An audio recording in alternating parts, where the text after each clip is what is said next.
etong mga member ng Congress, especially po itong si Congressman Dan Fernandez ay nagalit po dito kay Cassandra Ong. Dahil wala po silang mahita, wala po silang mapiga. Puro pagsisinungaling ang ginagawa nitong batang ito. Na naawa na nga lang si Kong Dan. Kung ako nga, mga kababayan, tayo, sabi natin masyado kasing binibaby ni Dan Fernandez itong si Cassie Ong. Kaya nga nagalit na rin itong si Congressman Adjong, di ba? Si Adjong, sinabi niya masyado kang masyado kang pakyut. Ngayon, mga kababayan, dahil sa asar ng mga ito at mayroon na namang ibang kasamang abogado, etong si Cassie Ong ay nagsalita po. Etong si Congressman Dan Fernandez. Dito muna tayo. Marami pang highlight pero bukas na siguro yon. Dito muna. And try to help this Quadcom. Because... Oy, grabe naman, Joy Basa, sign of aging. Hindi ba pwedeng, mga kababayan, hindi ba pwedeng nalamigan yung... kasi nga, ang ginagawa ko dahil mainit nga dito sa bahay. Okay lang, wait lang Dahil mainit dito sa bahay, look at the electric fan that I have. Tingnan nyo. Sobrang init talaga dito. Naglalagay pa ako ng tolda doon para hindi ulanin. Ito papakita ko sa inyo para maniwala kayo.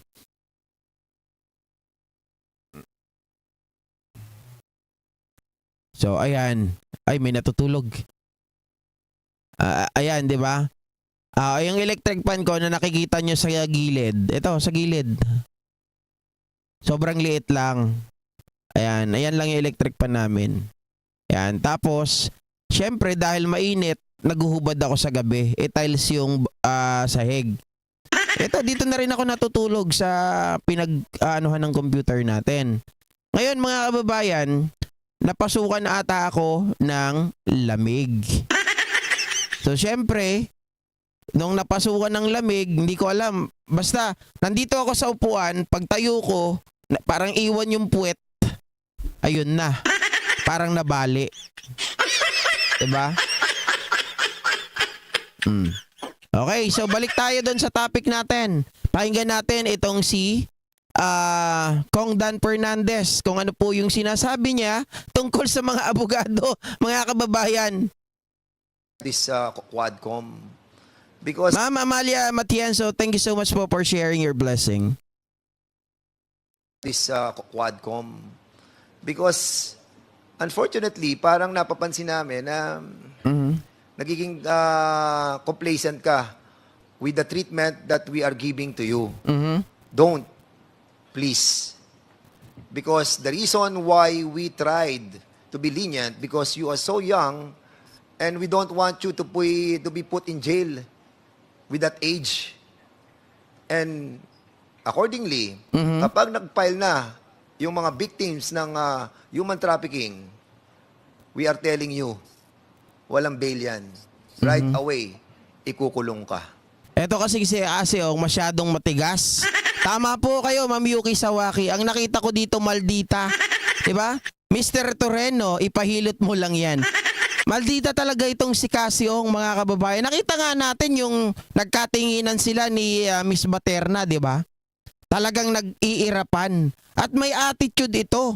Although ako masasabi ko talaga, diba, na-probe na ito ay hindi daw nakapag-aral. Elementary lang, pero may pagka-genius tong batang to Hindi, magaling. Magaling talaga siya. Magaling siyang sumagot.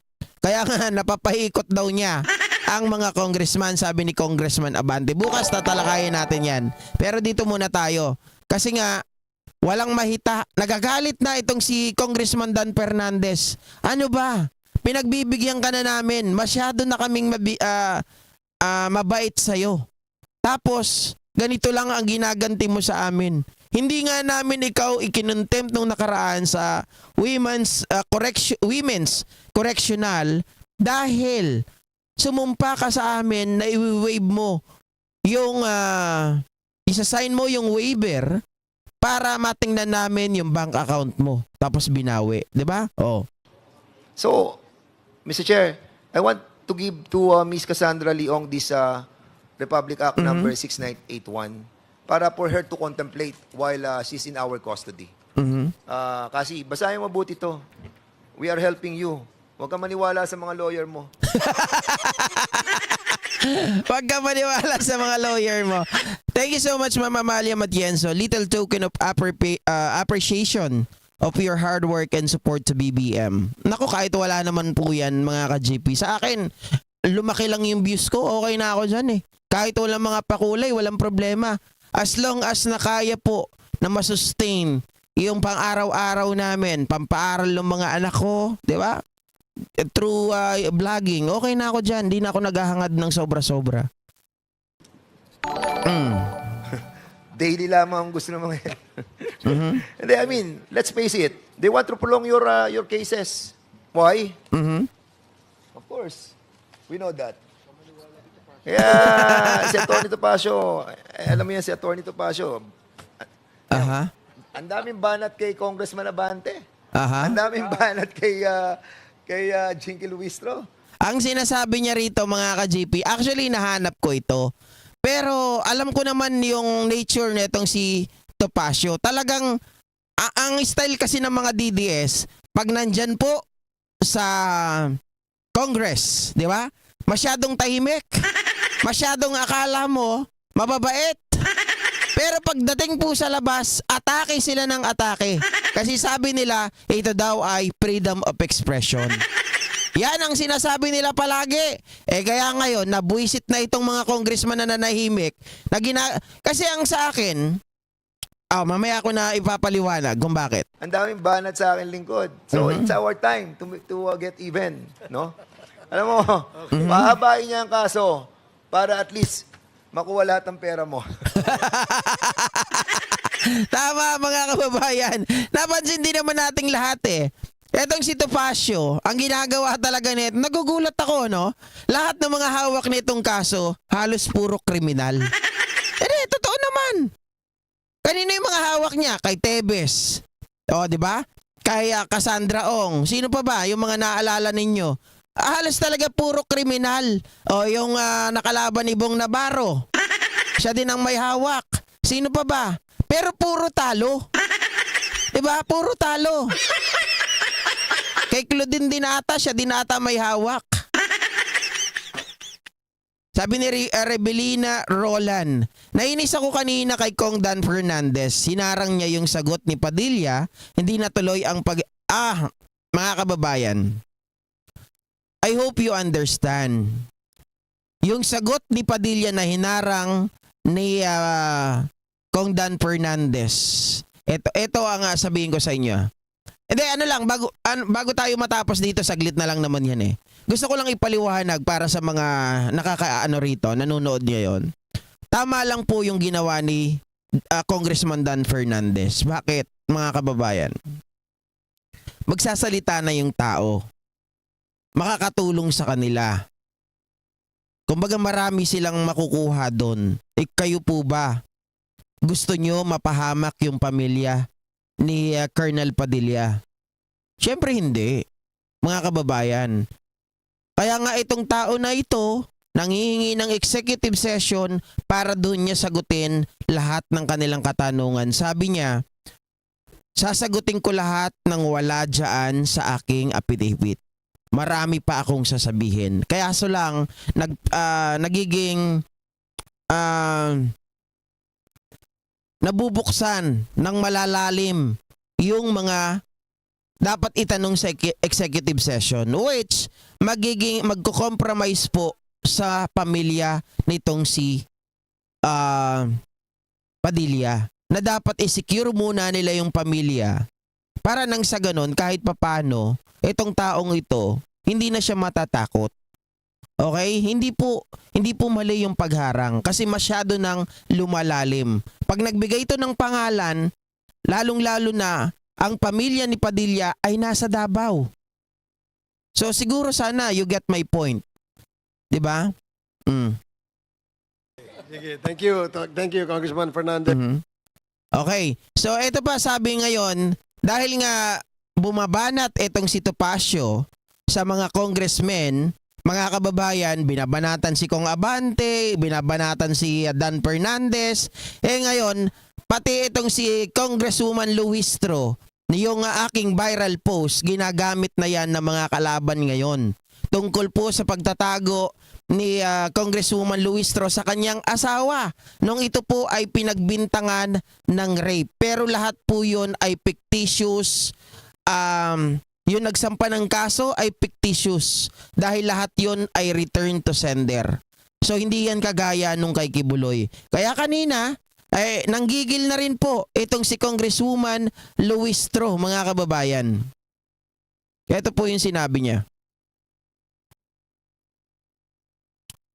Sorry, wala ata dyan yung pero nandito naman.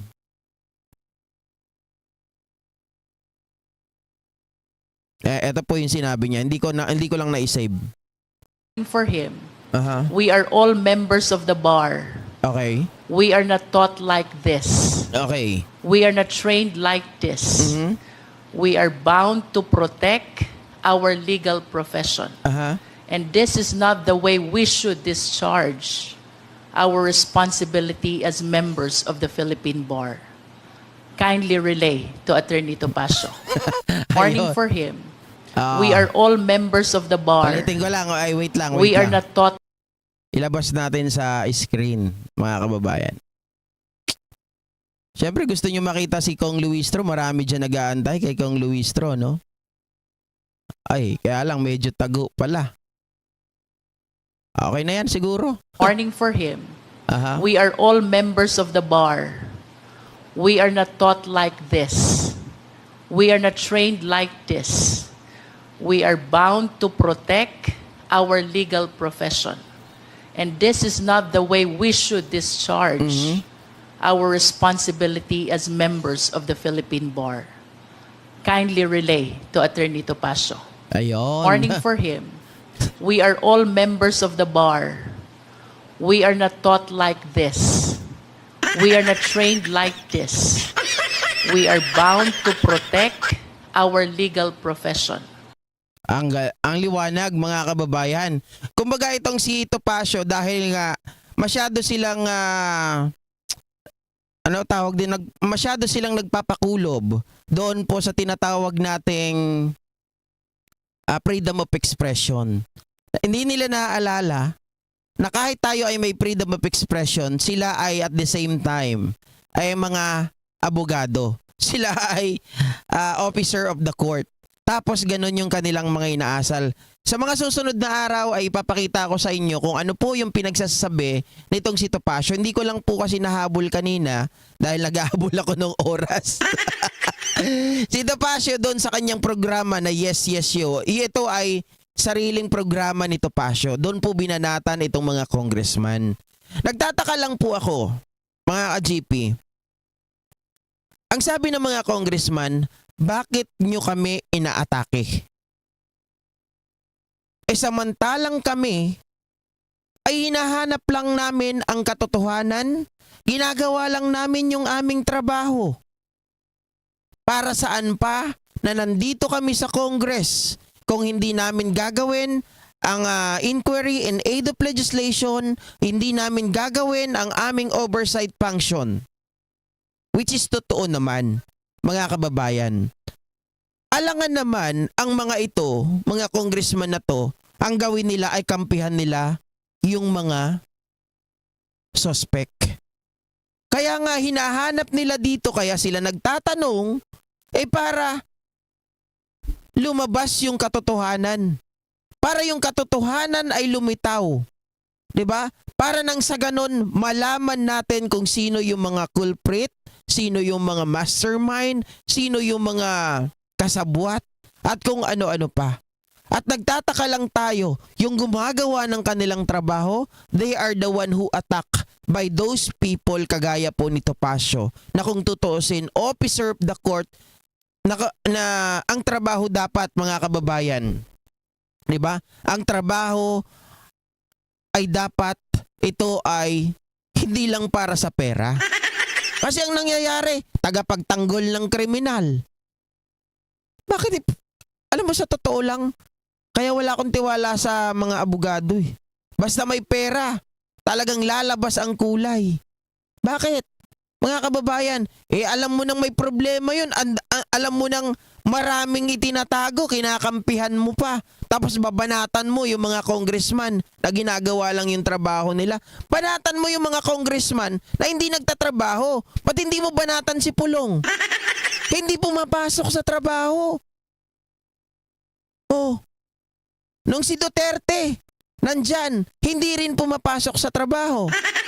Etong si Harry Roque, mga kababayan. Eto pa, isa pa.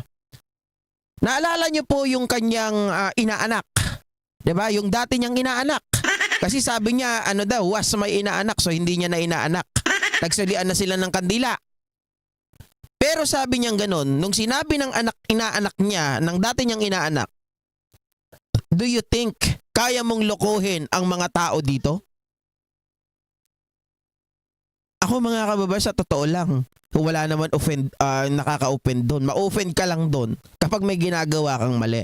Pero sabi ni Roque,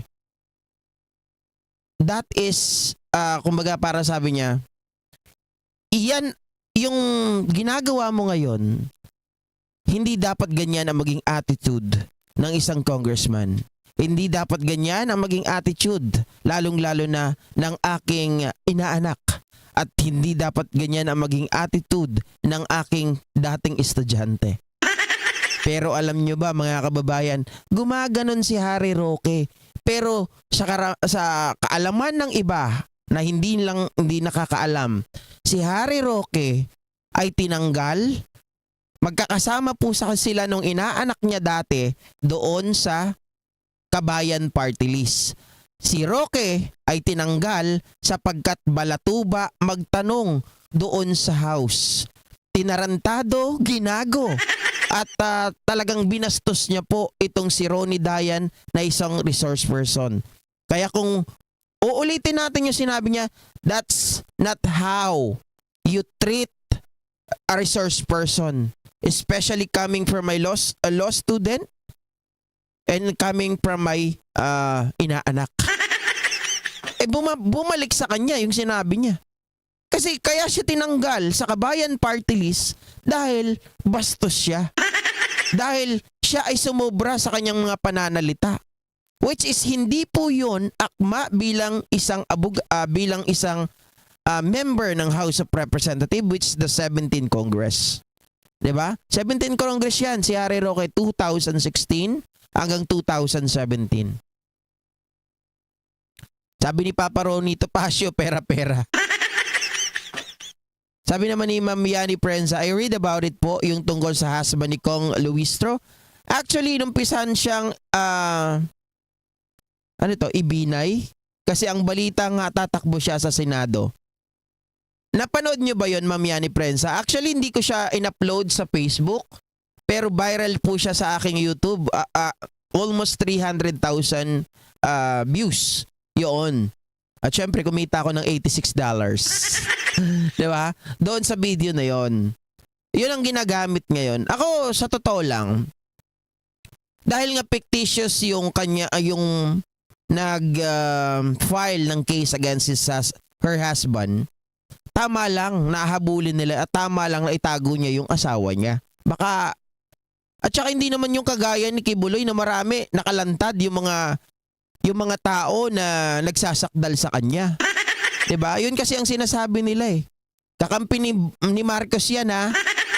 Anong relate nung ang inaatake, simula kasi nang inatake nila si Kong Luistro, hindi lang dahil kay Kibuloy. Nag-start yan sa pagtira, pagtatanong.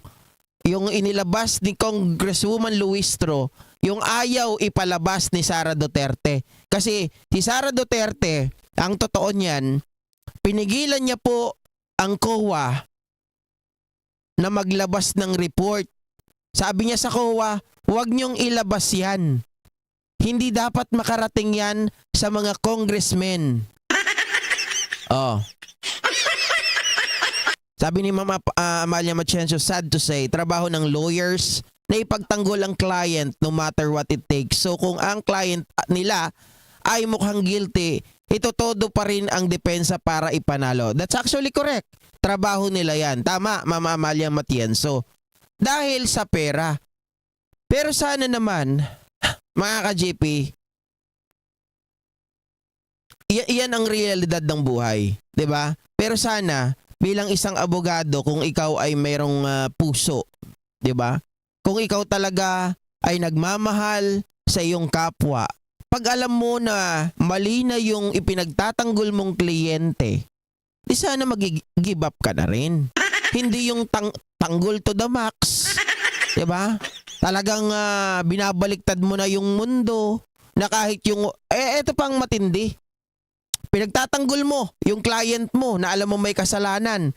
Sa pagtatanggol mo dahil magaling kang abogado, yung walang kasalanan, yun pa ang naipakulong.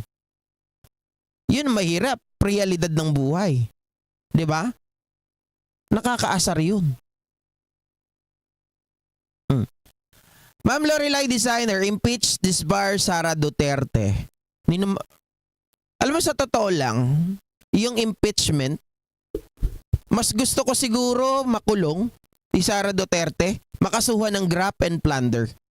Ang impeachment kasi, ang implikasyon lang yan, hindi na siya pwedeng humawak ng kahit anong post sa gobyerno. Maging local, maging national, hindi na siya makakahawak. Kaya lang, kaya lang ang problema, what if, mayroong na namang kakampi sila na nakapasok sa gobyerno, highest position. Ang mangyayari niyan, makakalaya lang din yan. Baka mamaya maging, syempre, pag nakalaya, bibigyan ng pardon. Presidential pardon. Ibabalik yung kanyang constitutional rights. Ibabalik yung kanyang rights to para bumoto at para iboto. Kagaya ni Robin Padilla. Baka maging presidente pa yan. Diba? Ako naman, pwede rin naman mangyari yun kapag siya ay nakulong at may halimbawa nakapasok na kakampi nila, pinalaya siya, pwede rin tanggalin lahat ng mga ikinaso sa kanya, pero at least para sa akin, 'di ba? Nakaranas na siya ng dapat ayaw niyang maranasan. Nakaranas na siya ng katulad ng ipinaranas nila kay Laila de Lima. Nagawa-gawa lamang nila yung kaso.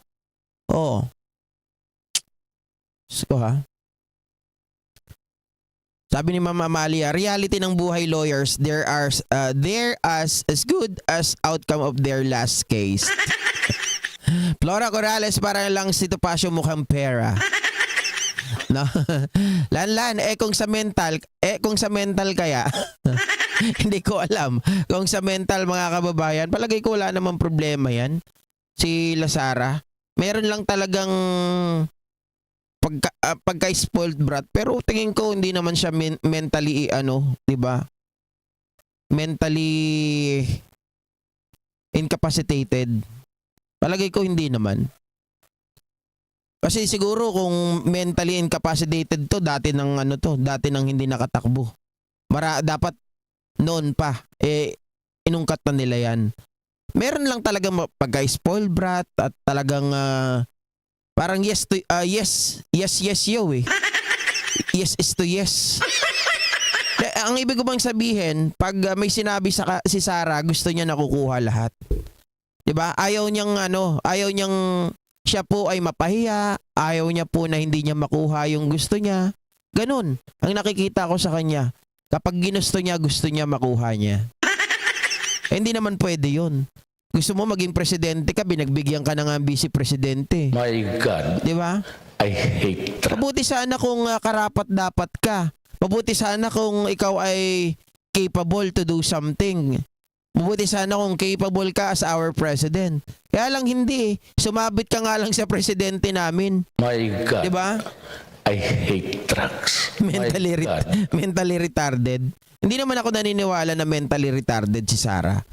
Sadyang lang mga kababayan, palagay ko dyan, si Sara Duterte, malungkutin sa buhay. Diba?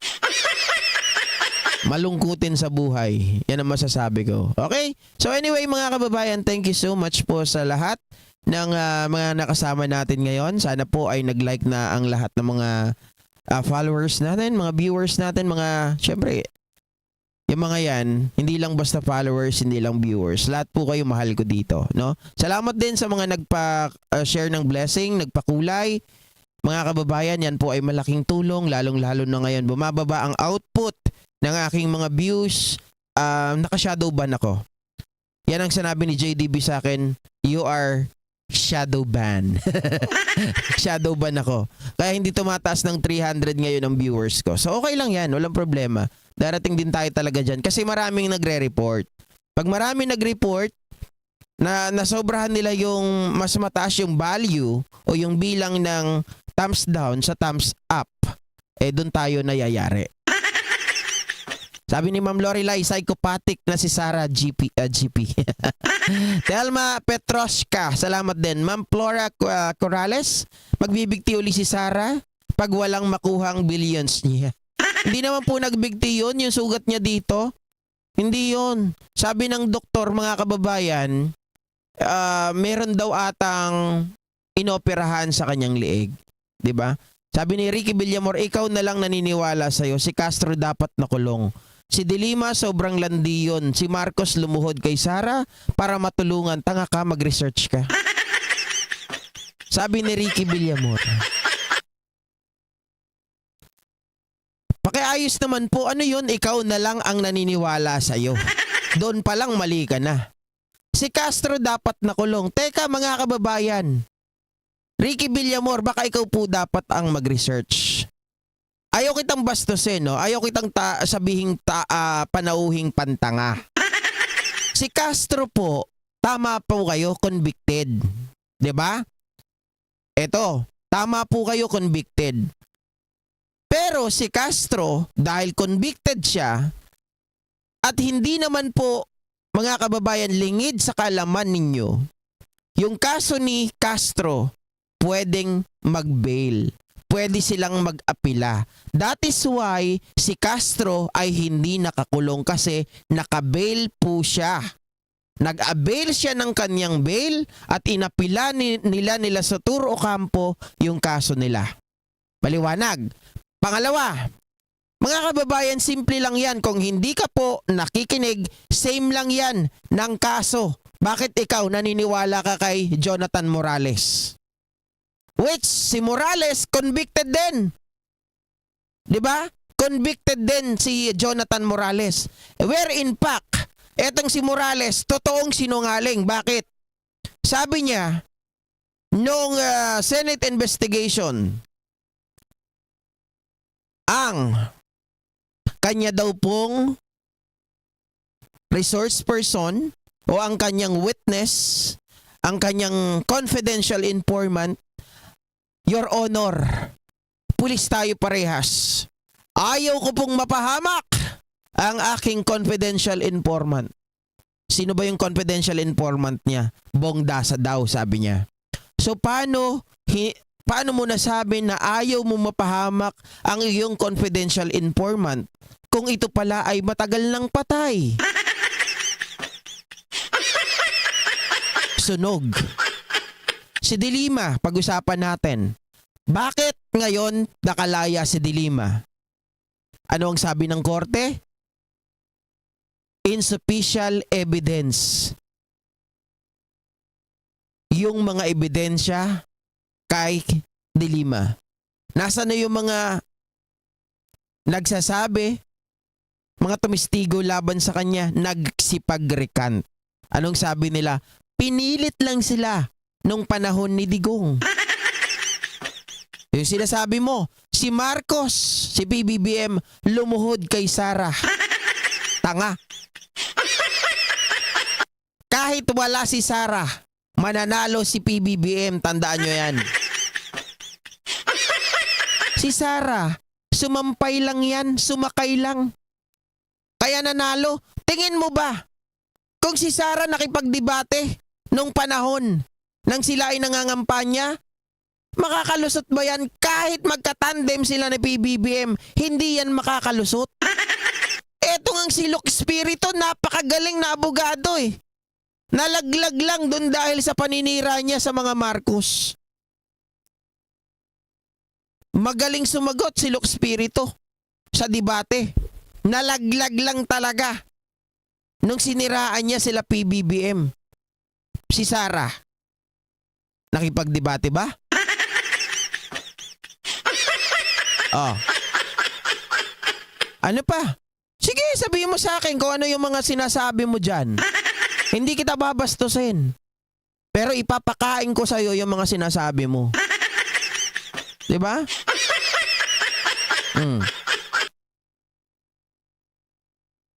Kay Morales na lang.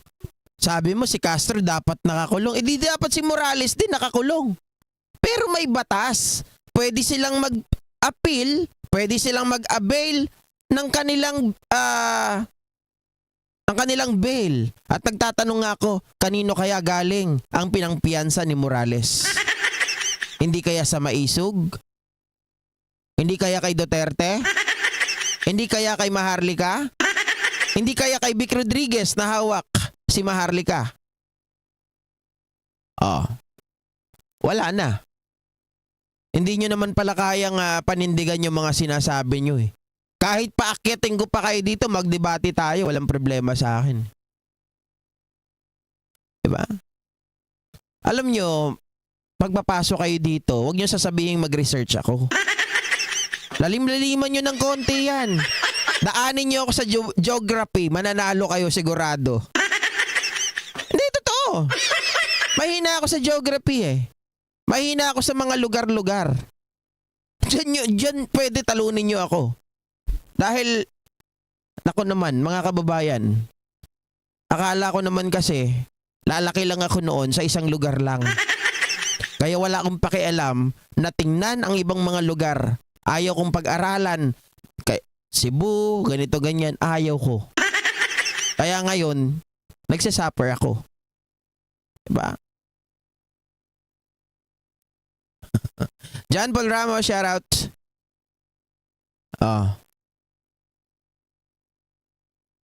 Sabi ni Mama Yani Prensa, meron nga ding isda tandem. Di naman na ipanalo ni Sara. Isko, tama ba? Ano yung isda?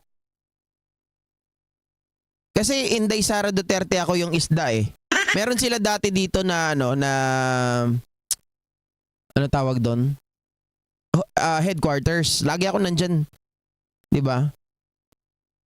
Alright? So thank you so once again mga kababayan. Maraming salamat po muli sa inyong lahat.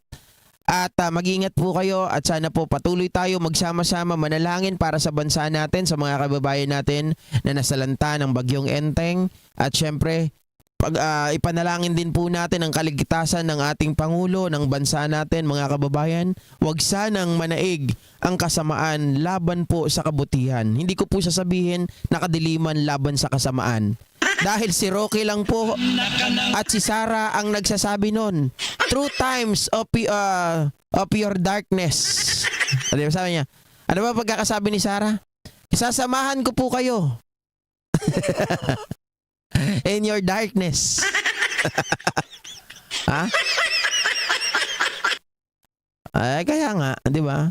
Ma'am Trexie Villa 11, Renato Dodong, gusto ko po yung mga makabayan kaysa mga DD shits. Diba? Kapag tinanong kayo ng lawyer kung ilan ang salaysay nyo ang version of stories ng isang kaso, the answer is 3. 3:1 is version, 1 her version, and the third is the truth. Well, mga kababayan, pag sa abogado, palagay ko, mas marami talaga yung ano eh. Diba? Is 3. 1 his version, 1 her version, and third is the truth. Thank you so much, Mama Amalia Matienzo. Till next time, bye guys. Kita-kita tayo bukas ha. Mag-reaction ulit tayo doon. Hindi ko alam kung makakapag-live tayo sa Senate kasi I believe hindi ako manonood ng Senate bukas. Kasi si Cassie Ong, technically bukas siya po ay haharap sa Senate. Pero si Cassie Ong po ay mababa ang kanyang blood sugar, ang kanyang ano pa tawag dito? Yung kanyang alimutan ko yung tawag. Yung kanyang BP hindi po siya makaka-attend. So, pangit manood. So, bukas, mag-reaction na lang tayo sa mga nangyari pa sa Congress kanina. Bye guys! See you all! Bye!